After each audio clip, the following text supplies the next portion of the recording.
メインイベントが開催されます。飛んでないってことは0と6000の差はでかすぎるよ。確かにチャンネルの今後の命運がかかってますので。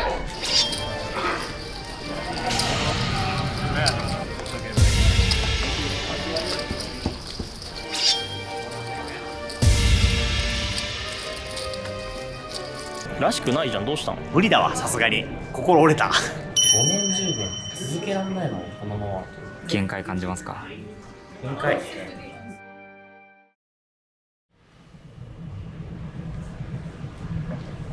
誰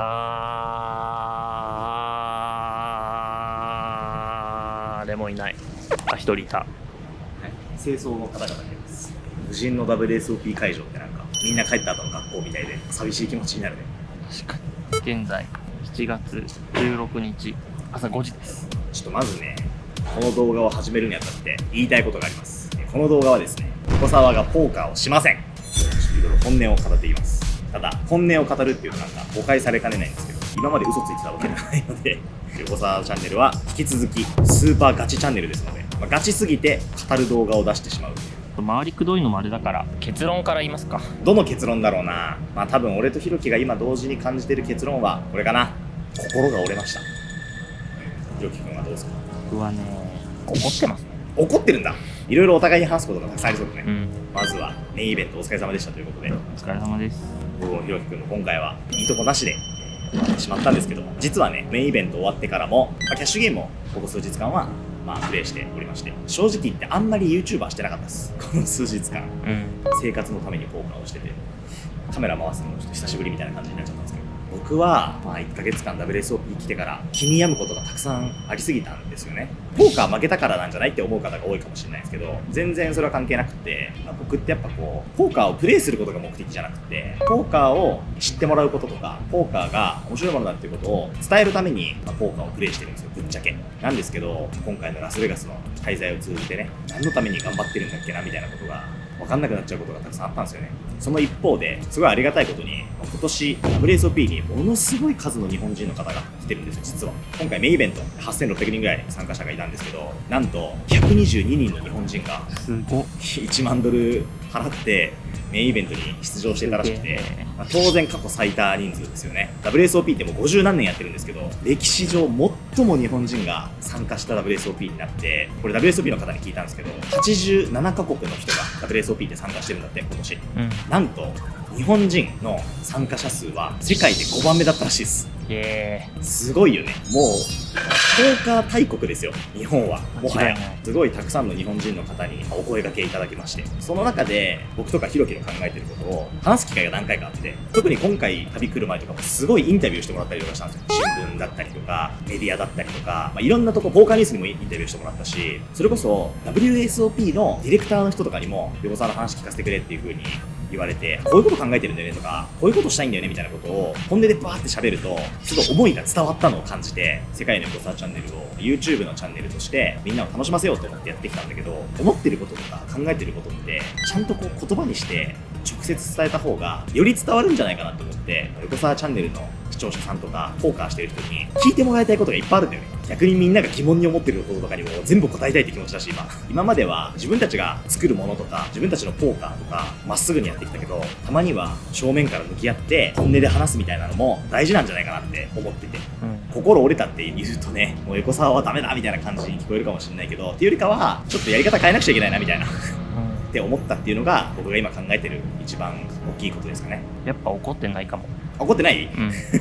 ひろきはどういうこと考えてる？いや、怒ってなくて、苛立ってるっていうか。でもそれは俺もそうかもな。しかもそれは結構自分にかな。自分たちに苛立ってるんだよな。めっちゃわかるわ。誰かが嫌だとか取り巻く環境が嫌だとかってよりは、それを変えられない自分たちが嫌だって感じかな。なんか力が足りないって思うよね。そう、めちゃくちゃそれは感じました。今日はですね、できるだけポップに話したいんですけど実はね、この動画を撮ろうと決める前の日にね、めちゃくちゃ真顔で3時間ぐらい、ね、めっちゃ語ったんですよ、大真面目に。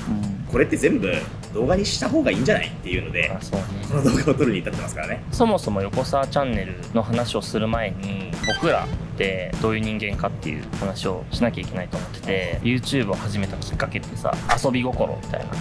そうだね。そう、自分たちの仕事があってさ、それぞれで趣味でやってたのがさ、あるタイミングでさエンターテインメントになったっていうか、そうだね、楽しませる方向にそうそうそうそうそうどんどん行ったよね。最初は自分たちが楽しむことが大きいのかもね。そうそうそうでもそうかも誰かを楽しませてるっていう感覚があってさ、それを結構徹するようになったね、どっかのタイミングで。で僕はもともとずっとエンターテインメントの業界にいて、ゲームを作ってたんですよね。人を楽しませるのがすごい好きで、すごい会社でもどうやって人を楽しませるかってことをめちゃくちゃ勉強してきたから、 YouTube のすごい難しいのはさ、みんなを楽しませることとさ本音を言うことってさ、すごい衝突するじゃない。それめっちゃコメントでも言われるよね。なんか子供騙ししてるとかさ。そうそうそうなんかいやそう見えるよね。でも最初から僕たちが思ってることを全部言ってたら、これだけ多くの人に見てもらえたかっていうと、本当そう。絶対そんなことなくて、俺らが持ってる世界にたった一つの面だけをずっと見せ続けたっていう。そうね。そう、愉快でポップなところだけをずっとエンターテインメントとして横澤チャンネルと見せ続けてきたんですよ。それだけをやってればポーカーが流行ると信じてそうね。やっていたが、そういうもんでもないなという気づいちゃったよね。そうそうそう今回の旅で。決して僕らが嘘ついてたとか演じてたとかっていうわけじゃなくて、そうね、その一面だけを徹底して見せてたってだけなんだよ。そう、動画に関係ないよねとか言って。いや、そうそうそう。視聴者さんはこんなん別に見たくないよねとか、そうそうそう、結構そこベースでずっと考えてたんだよね。やっぱりね、横澤チャンネルをね、ひろきが会社を辞めてまで全力でやって、で会社まで立ち上げちゃってね、今度はポーカールームっていうやってる理由って、結構もともと俺らさ、その反骨精神的なとこからやってるじゃん。そうね、このチャンネルってやっぱその僕らもこのチャンネルやる前からずっとポーカーやってたんですけど、なんか違うなっていう、ポーカーっていうものに対するイメージとかを変えたいっていう風に思ってて、でこれなんでか俺今日ね聞かれたの。なんでそこまでポーカーをその広めたいとか良くしたいっていう気持ちが強いんですかって、好きだからなんだよね。本当に愛してるからなんだよね。自分の好きなさ人、彼女とか奥さんとかが周りからブサイクだとか言われてたら嫌じゃん。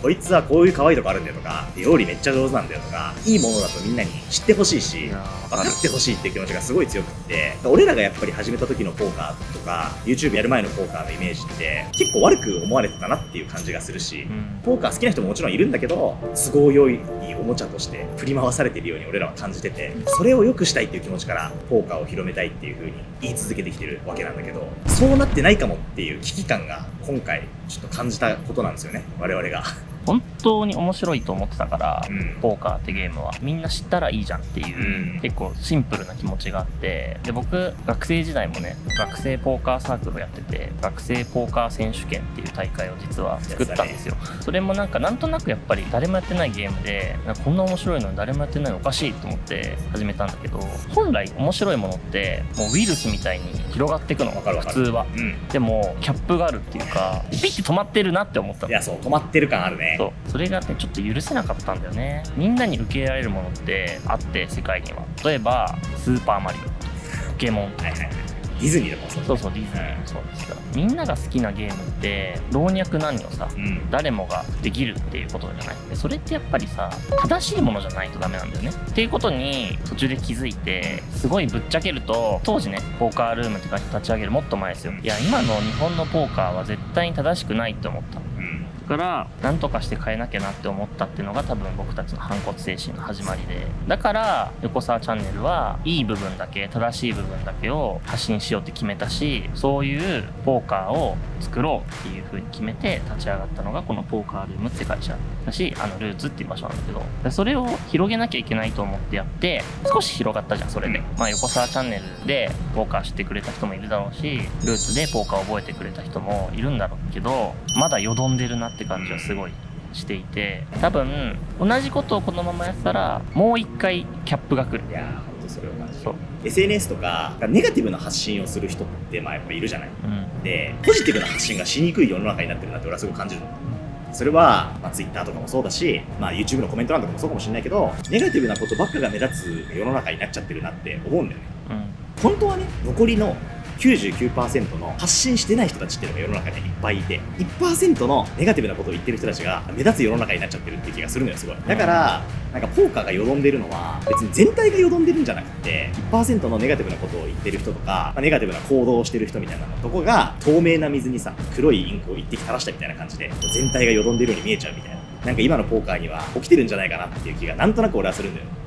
今回もすごいね、いろんなインフルエンサーの人とかがもう普通に YouTube とか関係なくポーカー好きで来てくれて挨拶させてもらう機会とかもあって、やっぱそういう人たちもちょっとやっぱ疑問に思ってて、ポーカーってこうなんかダークな感じというかネガティブなイメージがするんだろうなみたいなのはみんなちょっと感じてることなんだよね。で俺らは最初それを綺麗な面だけを見せて、それで正しいものとして広めようって思ってたんだけど、その 1% のネガティブがどうやっても邪魔をするっていう感じがするっていうのは今回の WSOP でなんか特にそれをすごい感じたんだけど、結局この動画で僕が言いたいことはみんなでポジティブな世界にしようよってことが言いたいだけなんだけど、結構勇気いることなんだけど、本当にポーカーのことを好きな人にはやっぱポーカー好きだよとかポジティブなことを発信する世界になってほしいなっていうのが俺が一番今思ってることで、まあポーカーってやっぱさ、負けたらさ悲しいしさ、マットビート食らったらさムカつくしさ、ネガティブな発信をしたくなるのもわかるんだけど、ポジティブでいい面がいっぱいあって、そこをみんなで積極的に変えていかなくちゃ結局そのキャップみたいなのはずっと外れないままなんじゃないかなってなんとなく思う。まずみんなが気になることを視聴者さんに対して、僕たちがそれこそ最初に言ったようにポジティブなことしか言ってこなかったんで、たくさん気になってることがあると思うんですよね。いや僕らもね、コメント欄とかツイッターとかでいろいろな意見とか疑問とかあるのは知ってるんですけど、そういうところに触れないように今まで裏側は見せない方が美徳だと思ってたね。俺らは突っ込みたいことはいっぱいあって、例えば一番俺が反論したいのをずっと我慢してたのは、横澤って本当はポーカー勝ってないんでしょうかこれ関連は実はもう結構反論したい気持ちをずっと抑えてた俺は。でもそれはもう言い始めたらキリないから反論してこなかったんだけど、反応してもまたそれに対して荒れちゃうだけだからね。まあでもこんなことは僕が勝ってますっていう以上のことはできないんだけどいくら勝ってんの今までで。金額にしたら正直大したことないよ。1億まあ前後ぐらいじゃないですか。1億前後ぐらいかな、人生で。これも本音で言うとポーカーしてる時間が短すぎるんですよ、僕あまりにも。特に YouTube 始めてから年間600時間とか400時間とか、そんぐらいしかプレイしてない年が結構多くて、確かに価値額の累計で言ったら大したことないかもしれないです。確かに9年やってたらね、強い人だったらね2億3億稼いでると思うし、まあ、実際やっぱこの横澤チャンネル始めてからの横澤のキャッシュゲームの収支ってめちゃくちゃいいんで、時給4万とか出てるから、それを確かに1年間まあ2000時間とか普通やるから、2000時間やったら年間8000万、中途半端になっちゃってるのは認めます。ポーカープレイヤーとしてちょっと反論するにしても中途半端な反論しかできないのが悔しいから、プロポーカープレイヤーの横澤雅人として結果を積み重ねなきゃいけないなっていうのを最近感じてることなので、これはもう改善します。シンプルにちょっとこの後のね横澤チャンネルの方針として圧倒的な結果を残すっていうのは絶対にやりたいこととしてあるので、多分みんな気になってることとかよく言われることがあるんですけど、僕たちの裏に大企業がついてるってよく言われるんですけどそれひろきが一番反論したいのはそこだろうね。僕はそこなんです。ポーカールームという会社の代表取締役として言っておきたいんですけどついてないですこれマジめっちゃ言われるんだよね。まあ今回ね、ひょんなことから DMM さんに協力していただきましたけど、 DMM が実は黒幕だったのかみたいなことも言われたし、いろんな会社の名前出てくるよね。ガチでWSOP の賞金と、ガチなんだよな。あと銀行から借金をしてこの会社は成り立っているので、本当に全部僕で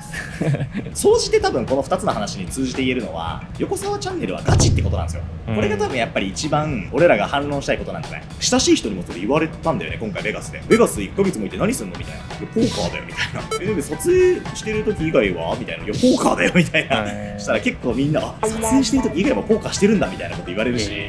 なんかそのやっぱり演じてると思われてるんだって。そうとか、なんかハイレートすごい高いの立ってるけど座んないのっつって、いやいや動画見てたら知ってるでしょみたいな。俺全然金ないから今みたいな。みたいな。本当にないのみたいなこととか、それめっちゃ多いんだよね。なんか全部みんなストーリー仕立てにして、勝った負けたとかも、キプロスでお金没収されたのとかも、全部横澤劇場だと思ってる人が一定数いるっぽい。やっぱり親しい人にもいるから、それ視聴者さんとかだったら特にそう思ってもおかしくないのかなっていうのは思うよね。全部ガチだよ本当に。この勝った負けたが嘘だったらどんだけいいことか。負けたの嘘ってことにしてくれ。今回の WSOP まあだからルーツ儲かってるんでしょとか、チャンネルの収益はどうしたのとか。それめっちゃ言われるわお前はポーカー負けても YouTube の収益あるからいいだろみたいなことを言われること多いですね。これはね、僕たちが会社を立ち上げる時、横澤チャンネルってものが僕らの個人のものじゃなくて会社のものになる時に鉄の誓いをね交わしたんですけど、実は全部ポーカーのために使おうっていう。だから僕らは2人ともサラリーマンの月収しかもらってなくてで、じゃあ他の使ってないお金どこに使ってるのかっていうと、全部投資してます。だからポーカーにね。ポーカーに、例えば社員ね、ポーカールームって僕ら多分まだ5人とかしかいないと思われてるんですよね僕と横澤と颯太と誰かなんかいある。と誰かなんかいるでしょうぐらい。正社員がもう30人いて、そうなんですでアルバイトが70人とかいるんですよ。そうだから100人いるんですよ。もそりゃその人たちに給料払ってたら俺らの金なんて分からんわ。うないです。ポーカーを流行らせるための仲間を集めるのにもお金使ってるし、そうルーツ作るのにももちろんお金使ってるし、1000万企画も大投資だし、本当に結構そこはピュアなんですよね。なんでって言われるとね、タングッチはな分かるよね。なんか理由があるんだろうとか、いや裏に大企業がついてるんだろうとか。もうこれもめっちゃぶっちゃけて言うけど、本当にお金稼ぎたくてやってたら何でもできたと思う僕らって。稼ぐ方法はいっぱいあったよね。いっぱいあった。本当に何でもできたよ。でもなんでそういうことやらないのとも言われるんですけど、それは正しくないからです。それがそこはでも一番分かってほしいことかもしれないですね。視聴者さんに伝えたいことは、こいつらはピュアにポーカー大好きで、ちょっとアホだけど全力でポーカーをいいものとして広めたいんだなみたいなこととか、俺らの全部人生を丸々 YouTube にしてるんだよっていうことが一番視聴者さんには分かってほしいことですね。気分転換しますか。ちょっとそうですね。はい、場所変えて、本当のこと言うとここが閉まるらしいのではい。移動しながら話しますか。じゃあちょっと誰もいない会場で撮りたかったんだけどね、はい誰もいなさすぎて閉まるみたいですチャンスだと思ったけど誰もいないから。この辺もリアルです、はい、それで言うとさ、その裏側っていう意味で言うとさ、はい、ポーカーのプレイ時間の話でさ、年間500時間とか600時間しかポーカーしなくて、残りの数千時間は小沢は一体何をしてるんだってはいはい、声もあるかもしれないですけど、普通に仕事してるんですよね、結構、うん実は。そうなんです、はいこれもでもよく知られてない事実として横さんもともと経営者なんですよ。一応ね、はい実はねいろんなことできるんですよね。器用貧乏なんです、僕は。何でもちょっとできるんですよ。日本いる間は、もう本当にこれめっちゃ驚かれるんだけど、うん月から金、普通に会社行ってるんで、そうなんですよ。出社一緒に出社してるもんね。ひろきと一緒に出社してる仕事の幅も多分みんなが思ってるよりだいぶ広くって、はい例えば1000万企画とかもさ、企画して会場を抑えて DMM さんとね契約して当日のね進行をどうするかとか、リーダーさんも面接したりだとか、YouTube のこともやることいっぱいありますよ。もちろん企画会議とか僕たちねやってますし、じゃあ次どこの国に行こうかみたいな話とかずっと考えてるし、すごい分かりやすく言うと、僕はものづくりが得意なんでコンテンツを作ったりとかすることをやってて、横澤はどっちかっていうとお金回りとか契約回りとか、なんか人に会ったりとか、そうだね、外回りでね、外回り本当に外回りとだから内と外で分かれてる感じね。さあ、はい、パリスにちょっと移動してきまして、気を取り直してはい続きを話していきたいと思いますが、まとめると損得とかじゃなくやっちゃってるんですよね。でもそれぐらい僕らが人生をかけて本当に愛してるゲームがポーカーっていうゲームで、この人たちを流行らせたいんだってことが分かってくれれば俺は結構それでいいかもな。あとその横澤チャンネルでは今までもこれからも変な嘘とかつかないし、僕たちがやりたいことを本気で理解しようとしてくれるなら、やっぱルーツのキャストに会ってほしいんですよね。僕はもちろんね、彼らがもともとすごい優秀で高い倍率をくぐり抜けてきてる人たちっていうのはもちろんそうなんですけど、お客さんに対してポーカーの魅力をあれだけ丁寧に伝えられたりするのは、結構本当に僕らが意思を継いだというか、やっぱ遺伝子を分かる分かる入れたっていうのはすごい大きいと思ってて、なんか最近すごい嬉しいツイート見てさ、ルーツのキャストは僕らが持ってるビジョンとか、こういうことを成し遂げたいってことをキャストにも浸透してるのが伝わってくるみたいなことを言ってくださってるお客さんがいて、そうかもって思って、なんかそれがやれたのがそのルーツのいいとこだったかなと思ってるんで、ちょっと会ってみてほしいなって。ハードル上げちゃったけどルーツのキャストに対するハードルがみんなごめんね、出来上がりしてるけど、でもそれを乗り越えられると僕は信じてるんで、それはキャストだけじゃなくてポーカールームっていう会社のメンバーもそうだし、僕たちチャンネルを支えてくれてる、ね、メンバーもたくさんいるんですでに。いや本当にそう。それこそさ、俺とかひろきとかさ、ポーカールームのメンバーと一緒にさ仕事したりとか、何か一緒に物を作ったりだとかやってくれた人たちにはやっぱみんな少しずつ伝わってるなって気持ちがしてて、最初の方にも言ったけど直接話した人たちには 99% 伝わってるなって感じするんだよ、ちゃんと。いやそうね、この動画でも伝わるかどうかやっぱりまだ俺は不安で、この動画を出したところで全ての本本音が伝わるとは思わないですけど、直接僕たちは会って一人一人泥臭く熱意を直接伝えていかなきゃいけないなと思うけど、でも少しでもこの動画でそんなこと考えてたんだなとか、そうだね、視聴者の皆さんが思ってくれたら幸せって感じかな。でこの後の動画ってそういう側面もあるんだなって思いながら見てほしくて、僕たちがやろうとしてることを応援してほしい。ただチャンネルの再生数が伸びることとか登録者数が増えることとか今横澤勝つとか、それももちろんね嬉しいことなんですけど、なんで僕たちがチャンネルをやろうとしてるかってことまでを含めて応援してくれると超励みになりますね、僕たちは。今後俺らが横澤チャンネルで伝わるようにもっと作んなきゃいけないなっていう風にも思ったよね、すごい今回。それは本当にそう。今後それはやっぱりちょっと変えていかなきゃいけないなって部分すごくたくさんあったので、変えていきましょう。でもなんか僕のちょっとエンターテインメント哲学からは離れちゃうんだよね、それがすごい。リアルになっちゃうからね、すごいね。そうディズニーランドの裏側とか誰も見たくないでしょってみんなに言い続けてきたから、俺はちょっとやっぱこうテレビっぽいっていうかさ、 YouTube だけどバラエティみたいな、そういう感じに見えるんだ。 YouTube って難しいよ、どっちもができないんだよね。じゃあ横澤が本当にポーカー勝ってんのかみたいなこととか、俺らは本当にピュアな気持ちでポーカー広めたいと思ってんのかとか、横澤はねカメラの前ではこうやってなんかいいやつぶってるけど実際はとんでもないクズなんじゃないかみたいなこととかって伝えていくしかないよね。ちょっとずつちょっとずつやっぱ昔から見てくださってる人とついこの間から見始めた人でもやっぱ違うと思うし、それはもう根気強くやっていくしかないし、今まで以上に伝えるっていうことを意識して動画も撮んなきゃいけないのかなって思ったりましたね。長い戦いだよ。長い戦いだこれは本当に。僕たちがそういうことを言われなくなるようになるまでやり続けるしかないんだなっていう見守っててほしいってことですね、つまりね。信じてついてきてくれる人がいたら嬉しいですね。続いて仕事としてポーカーに関わってる人たちね、すごくリスペクトしてるんですよ、うんそのポーカーの事業に関わってる人全てを。間違いない。やっぱそのポーカーに関わってる人たちがいなかったら僕らもポーカーに出会えてないし、そういう人たちがいなかったらこうは絶対なってないんで、あと特にポーカーに関係する仕事をしてる人たち皆さんにこれだけは本当に言いたいんですけど、法律を守りましょうっていう話をしたい。その話がついにする時が来たか。日本の法律っていうのは調べれば調べるほど古くて、ポーカーっていう新しいものには対応ができてない、対応ができてないからこそ境界線が曖昧でグレーな領域っていうのがすごく多いんですけど、僕たちは究極やりたいことがあって法律を変えたいんですよ。いや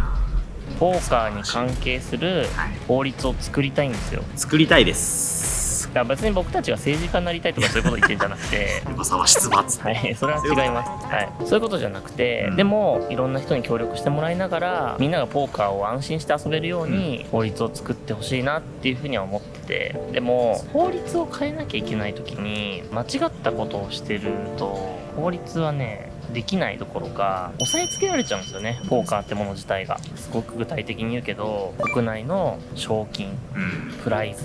オンラインポーカーに関することとかちょっとエスカレートしてきてしまってるなっていうのはもう身に染みて感じてます。それは多分皆さんも感じてると思うんですよね。ちょっとこのままだともうどんどん規制されてしまってどんどんみんなのイメージが悪くなっていくの、ポーカーの。逮捕者とか出た日にはもう大変なことですよ、本当にもう大失墜ですよ、ポーカーのイメージ。いや本当にそう。ここからこの動画で言いたいのはみんなルールを守りませんかっていうことですね。これよく勘違いされる、俺もひろきもよく言われることだけど、ポーカーはギャンブルじゃありませんとか言うつもりもさらさらなくって、ギャンブルとして面白いし普通に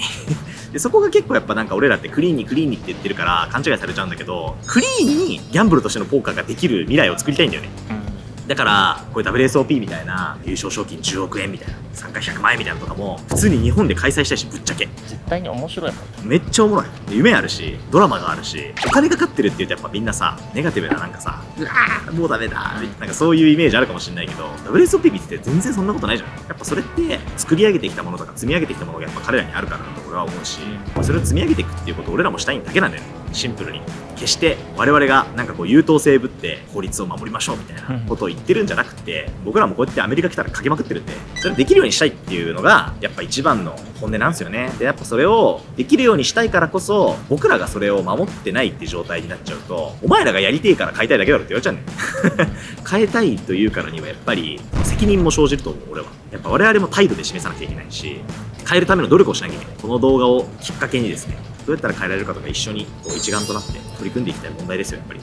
オンラインポーカーに関してちょっと物申したいんだけど、一個。僕はやっぱね、オンラインポーカー大好きなんですよ。すごい楽しいし、うん家でポーカーできると最高って感じなんで、うんうんもう皆さんにお伝えしたいんですけど、う歴史は繰り返すということで、ポーカーが流行って、オンラインポーカーが激化して、無法状態になってみたいなことって、日本以外の国でもたくさん起こってて、ポーカーが流行った頃に。で特にやっぱアメリカで、ブラックフライデーっていう超有名な事件が起こったんですけど、かつてアメリカでも、そのオンラインポーカーに関する法律がすごく曖昧だった時期があって、みんなオンラインポーカーやってるっていう時があったんだけど、ある日を境に突然、全部お前らもアクセス禁止だっつって、ブラックフライデーっていうドーンっていう大打撃が起きて、もうすごい大騒ぎになったの。で、これ何が大騒ぎになったかっていうと、急に全部のサイトがシャットダウンしたから、みんな当然お金を引き出したいってなるけど、急にシャットダウンしちゃったせいで、いわゆるその銀行の取り立て騒ぎみたいなのと一緒で、そんなに出せるお金ないよってなっちゃって、経営破綻しちゃう会社とかがあったの。で、そうなったらどうなるかっていうと、プレイヤーの人たちは預けてたお金全部出せなくなっちゃって、オンラインポーカーもできなくなっちゃったし、どうすんだみたいな感じで大騒ぎがアメリカで起きて、オンラインポーカーの歴史を語る上で欠かせない大事件として語り継がれてるんですよ、ブラックフライデーっていう事件は。同じことが起こると思うの、俺は普通に。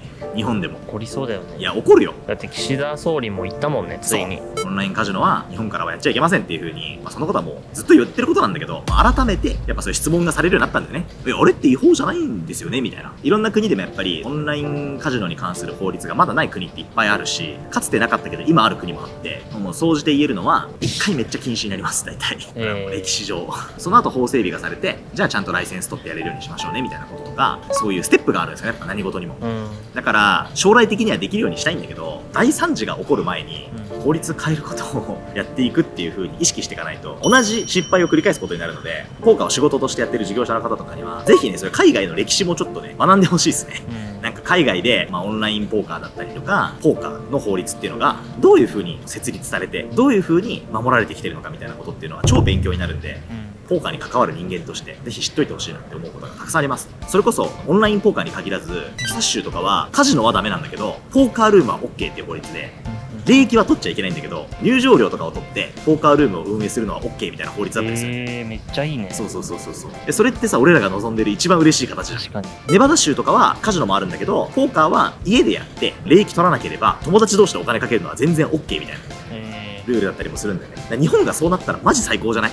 家でやっても別にいい、お金かけてやってもいいですよ。その代わりルールはもちろんあって、話題を取っちゃいけないよみたいなこととか、公の場で宣伝しちゃいけないとかね、そういうの守ってればみんな好きにやっていいよっていうルールになってんだよ。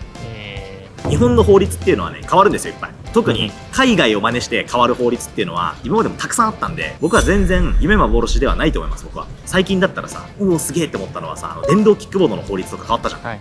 あいうのとか見てるとやっぱポーカーもワンチャンあるなって思えちゃうよね、なんかね。それはこの国は民主主義なので、国民みんなが望んで一丸となって変えたいって思ったことはやっぱ変わるようにできてるんですよね。よくできてるよね、政治って。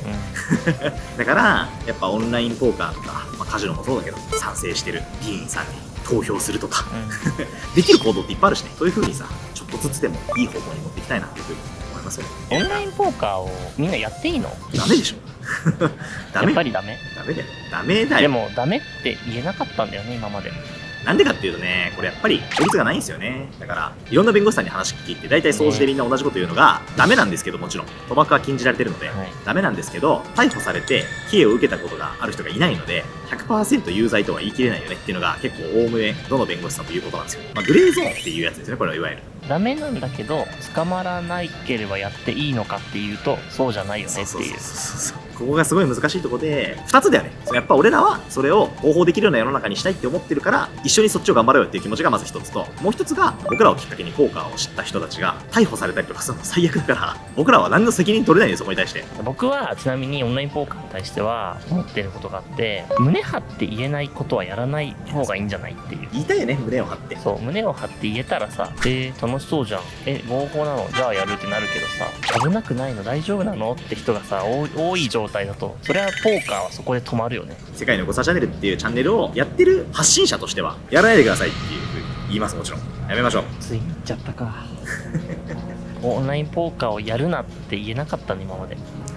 でもやらないでほしい、その時が来るまではね。どうやってじゃあそれを合法化しようかって考えたら、国が作ってるから、法律って国にメリットがあるからなんだよね。でもやっぱオンラインポーカーとかがすごい激化して、すごいそこでたくさんのお金が動くようになると、税金欲しくなっちゃうんですよ、国っていうのは。だから、問題対処として法律が作られるってことが非常に多いんですよ、実際。悲しいことに。そうしないと国は動かねえみたいな考え方もかなり過激派なんだけど、一理あって、歴史を見るとそういう考え方もあるんだよ。何が正しいのか俺は分かんない、正直。でも、まあやめてくださいがでもやっぱ本音ですね。僕もやってないですし、ひろきもやってないし、僕らのポーカールームって会社に関わる人間は誰もやってないです。そこはもう本当に僕ら徹底してやってるんですよ。それは僕らが発信者であり、ルールを作りたいと思ってる人間たちだからそうしてるっていうだけなんで、そこまで僕らに強制する力はないと思うんですけど、まあ理念に共感してくれる人はね、一緒にやっぱりそう変える方向に持っていこうみたいな風に思ってくれたらやっぱ嬉しいっていうのはあるよね。ポーカー事業者に限らずですね、弁護士さんとか、それこそ政治家の先生とか。確かに。この動画見てるからね、そういう人も。絶対見てる人いるからね。政府機関で働かれてる方々。ぜひぜひ。どんな人でも大丈夫です。メールアドレス書いておきます。こんだけね、たくさん何万人何十万人の人が心から楽しくやりたいって思ってるもので、法律が間違ってると思うんだったら、日本は民主主義なんで、ルール変えれるからに、国民の力で。続いて、はい、みんなが気になってることだと思うんですけど、なんすか？なんで他のポーカー YouTuber と絡まないのって。超言われるわ、俺それ。なんなら、ポーカー YouTuber の人本人にも言われたわ、この間。それはね、僕らがその人たちのことよく知らないからじゃないですか、やっぱり。例えば、ジェイソルさんが実はかつて出たことがあるんですけど、あれはよく知ってる人なんで、まだ呼び乗り匠とか別に公開 YouTuber じゃないけど、出るのは、よく知ってる人だからじゃないですか。仲いいかどうかっていう。なんでじゃあよく知らない人出さないのっていうと、その人がどういう考えを持ってポーカーをやってるのかとか、どういうモチベーションでポーカーを広めたいのかとか、目的とか分かんないうちにポーカーやってるからっていう理由だけで、それこそこの動画で言ってるような僕らの伝えたい思いとか変えたいっていう気持ちとかが全然その人は違う考えを持ってるかもしれない、その人が僕らと全然違う考えを発信したりとか、全然違うことをしてた時に、あの人横澤チャンネル出てたのにこんなことしてんじゃんみたいになった時に、なんかあべこべになっちゃうんですよね、やっぱりね。めっちゃお金稼ぎたいだけの人かもしれないけどね。いや、そういうことマジで。だから俺らは純粋にポーカー広めたいって気持ちでやってるし、メッセージとか持ってやってるけど、ただ僕らを利用してお金稼ぎたいだけの人もいるかもしれないし、もしかしたら怖くて出せないっていうのがいや、もちろん逃げてるとかじゃなくて、当然ね、面識ある方も何人もいらっしゃいますし、直接話してはすごいいい人だなって思う人もいるし、特別避けてるわけではない。だから本当に腹割ってその人の考えてることとか理解できて仲良くなってってなったら、全然僕は一緒にポーカー広めていきませんかってことは皆さんに言いたいんですけど、みんな考えてること本当にわからない。でもこの動画とかを通してだいぶ分かってくれた人も多いんじゃないかな。そうだね。だからもう僕は本当に同じこと考えてますよっていうぐらいの人がいたら、ぜひ連絡欲しいです。いや、本当にそう、マジでそれだけです。僕らは今までやっぱ怖くてそのコミュニケーションが取れなかったってだけなんで。っていうか、結局ほとんど9割ぐらいの理由はオンラインポーカーやってるからね、やっぱりぶっちゃけると。ぶっちゃけそうです。そこのね、オンラインポーカーに対する解釈が結構僕らと彼らで違うみたいなことが多いんですよ。だから別に敵だと思ってるわけじゃないんだけど、僕らはやっぱりそのオンラインポーカー一切やらない。で、合法化したいっていう気持ちがあって、でもオンラインポーカー今でもバリバリやってますって人と一緒にコラボしちゃったら、どっちなのってなっちゃうから、それこそ僕らのチャンネルの視聴者さんが、そういう他のポーカー YouTuber の人のチャンネル見に行った結果、そこでオンラインポーカーを知って、そこでオンラインポーカー始めてってなったら結局一緒だから、俺らこんなにやらないでくださいって言ってんのに、遠回しに誘導しちゃってるみたいな感じになるのも嫌だし、それが一番いい理由だよ、結局は。あと僕からオブラートに包まずに言うと、ポーカーをまだ知らない人に対して僕らはアプローチしたいんで。ああ、確かにね。プロ棋士のさ、方々とコラボしたとか、そういう理由だよね。将棋界隈の人でポーカー好きになってくれる人いそうだなとか。あとエーペックスとかもそうだ。ああ、そう、エーペックスもまさに分かりやすくそうだね。我々がポーカーを伝えたいそうですからね、やっぱり。まあ、あと他の日本人の YouTuber じゃない方にもモザイクかけることよくあるんですけど、これはシンプルにその人に迷惑かかったら嫌だなっていう、横澤チャンネル映ってたじゃんとか言われて、日本の視聴者の人がね 99% いや、そうだから仕事サボってラスベガス来てるのバレちゃったとかさ、奥さんに黙ってたのにとか、そういうことはもう起こるかもしれないから、日本人の方がいたらなるべく隠すようにしてるってだけで、それは気使ってるだけです。そういうところからも結構いろんな憶測されるよね。よく言われるよね、なんかポーカー界隈の人と仲悪いんですかみたいな悪くないよ別に、仲いいよ普通に。はい、プライベートとやっぱチャンネルが全然違うんだよね。めちゃくちゃ目的あってやってるからさ、そこは本当に理解してほしいなっていう。なんかかっこつけた言い方するとプロ意識持ってやってるんですね、僕らね。はい、でインフルエンサーの方っていう意味で言うとさ、この話を踏まえた上でさ、横澤チャンネルを今後見ていただけたらさ、我々がしたいこととか意図とか全部分かってもらえると思うんだよね。こういうことかみたいな。本当にそう。これやっぱ話すことは大事だと思うね。分かってもらえたと思う、これで。それこそ向こうにも嫌われてんじゃないかって思ってる人いると思う、多分。そういうわけじゃないんだよっていうことがこの動画で伝わるといいですね。僕は動画クリエイターとしていろんな動画を作っている全ての人をめちゃくちゃリスペクトしてます。本当にいろんな人がいろんなスタイルで上げれて結構全部見てるんですけど、俺らはやってないことをしてるからすごいなって思うよね。まあ、あとあれですね、ポーカーインフルエンサーとかじゃなくて素のインフルエンサーの方、素のインフルエンサーって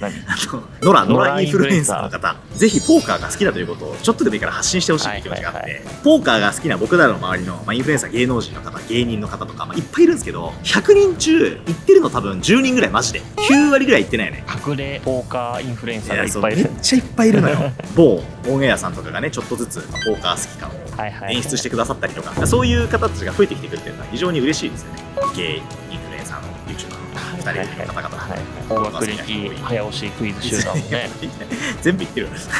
や、俳優さん、アイドル、多いよね。アーティストめちゃくちゃいて、いろんな業界のさしたい人が一斉のせでポーカーやるっていう。いや、60人ぐらい余裕で集まるよね。全然集まると思う。てか、ものすごいメンツになると思う。これも結構ね、ビビると思う、マジで。いや、マジでそうなんだよね。こんな人までポーカーしてるのみたいな人がいっぱいいるんですよ、世の中には。でもやっぱりね、そういう人たちがポーカーしてますって胸を張って言える世の中にしてない俺らが悪い。いや、そこに苛立ってんだよな。そうだからもっともっとやっぱりこのキャップを外してあげなきゃいけなくて、僕らがポーカーを少しでもやっぱりいいイメージにしてくれてるなっていう風に感じてくれたら発信してほしいですね。ポーカーやってるって言いづらい時あったよなって、なんか何年後かにみんな思うんだろうな。いや、e スポーツもそうだったのよ、昔は。確かにゲームなんてやっててっていうね。オタクじゃんみたいなさ、アニメとかもそうだったよね。いや、そうだったよ。アニメ好きなんて言えない日あったよね。あった。そういう世の中もエーペックスやってるなんてみんなツイッターに書きまくるしさ、どんなインフルエンサーでもさ堂々と言うじゃん。時間がかかると思いますけど頑張りましょう、これは。一緒に。だからポーカーインフルエンサーの方たちにもそういう人たちが発信しやすいようにポーカーを代表する人として、そこをね一緒に作っていけたら本当に最高なんだけどな。ぜひ、どうぞ一緒に頑張りましょう。協力お願いします。お願いします。ということで、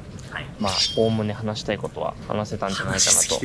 この動画をもってしてですね、横澤チャンネルシーズン2に突入したいなと思っておりまして、まあ、そういう気持ちでこの動画を撮ろうと決めたんですよね。本当そう。シーズン1はエンターテインメントとして特化するチャンネルだったと思うんですけど、シーズン2はもっとね僕たちの本音も含めたリアルを届けていきたいと思っているので、今までやってきたことはね引き続き続けていきたいと思うんですけど、いろんな動画を上げたいなと思ってて、まあ、こういうね本音を話す動画もそうですし、日本でどういうことやってんのかとかも発信していけたら本当はいいかなと思ってて、海外に行く時は海外に行って。そうね、今の横澤チャンネル好きな人もやっぱたくさんいるのは知ってるから、そういう人たちに向けて今まで通りの動画やっぱり出していきたい。アップデートだね。そう横澤チャンネル。だからそれは続けつつ、その裏側ではこんなことが実は起きてるよみたいなこととか、今まで一面しか見せてなかったのをこっちの面も見せるみたいな。それが必要だね。まあ、最後にやっぱりこの動画を撮ったきっかけはもう僕たちだけではどうしようもないって思ったからなんで本当にそう。もう本当に少しでも協力してくれると思った方、ぜひどんな形でも良いですのでご連絡をお待ちしております。メールアドレスはこちらです。シンプルなやっぱり応援とか、この動画を見てポーカー最高ってツイッターでつぶやいてくれるとか、それだけでも嬉しいしね。そうだね。少しだけでもみんなで盛り上げていきたいね、ポーカーを。そして視聴者の皆様、ここまで長々と話を聞いてくださってありがとうございます。ありがとうございます。これからも、横澤チャンネルはひとえにポーカーのためにやっていくので、動画をね楽しんでくださるだけじゃなくて、僕たちがやっていることを理解して応援してくれると本当に嬉しいですね。今この動画を、このチャンネルを見てくれている人たちは、これからチャンネルを見る全ての人たちに対してそういう人たちを巻き込んでいってほしいっていう気持ちが一番あるんで、横澤チャンネルを教えてくれるだけでも嬉しいですし、ポーカー一緒にやろうって言ってくれることでも嬉しい。何か一つでも協力してくれると嬉しいなと思っております。ぜひぜひよろしくお願いします。本当に僕らもでも本当に頑張ります。語るだけ語って口だけやろうには絶対ならないんでたくさんの行動とか結果で示していきましょう。ここから、生まれ変わった横澤チャンネルをぜひ今後ともよろしくお願いします。よろしくお願いします。ということで WSOP も残すところわずかです。明日はこの WSOP 締めくくりにふさわしいクローザーというね、トーナメントに出ます。それをもって今年の WSOP は終わり、横澤チャンネルシーズン2に突入したいと思いますので。確かにシーズン1長かったね。シーズン1が長かったシーズン2はどれぐらいの長さになるだろう。交互期待ですね。これからも横澤チャンネルぜひ応援よろしくお願いします。本当に長い時間見ていただきましてありがとうございます。ありがとうございました。また次回の動画でお会いしましょう。またね。そろそろ横澤のレートに挑戦しようかな。マサト何クールWSOP2022 最後のトーナメントです。横澤チャンネルはシーズン2を迎えるということで華々しく終えましょう。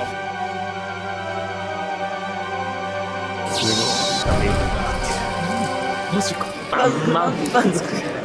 満足。